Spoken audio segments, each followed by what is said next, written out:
నమస్కారం. నేటి సమాచారం వార్తలు చదువుతున్నది వనిత.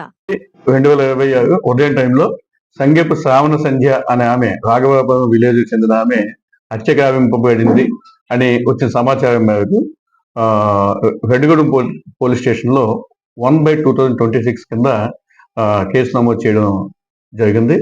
కేసు దర్యాప్తులో భాగంగా Reddigudem police station, Mylavaram police station, Jeekuntra police station 3 police స్టేషన్ల నుండి సిబ్బందిని తీసుకొని ఒక 8 బృందాలుగా విడిపోయి సీసీ ఫుటేజ్లు, కాల్ డీటెయిల్స్, అట్లాగే అన్నిటిలో ఉన్న అనుమానితుల్ని, ఈ మృతురాలికి సంబంధించిన మృతురాలతో టచ్లో ఉన్న వాళ్ళందరినీ కూడా ఎగ్జామిన్ చేయడం జరిగింది.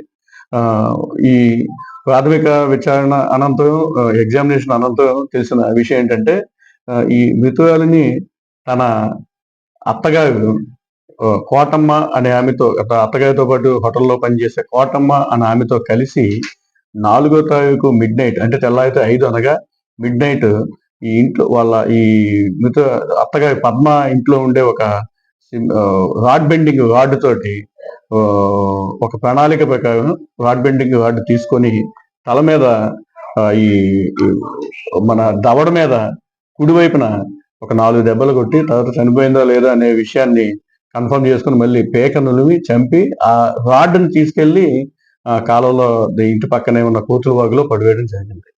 అయితే ఈ విషయం ఇన్వెస్టిగేషన్ లో మాకు తెలిసింది.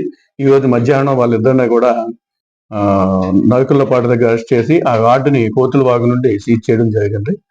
దర్యాప్తులో భాగంగా వాళ్ళిద్దరిని కూడా అరెస్ట్ చేసి రిమాండ్ పెడతాం. మా సిపి రాజశేఖర్ బాబు సార్ స్విఫ్ట్ డైరెక్షన్స్ అనమాట.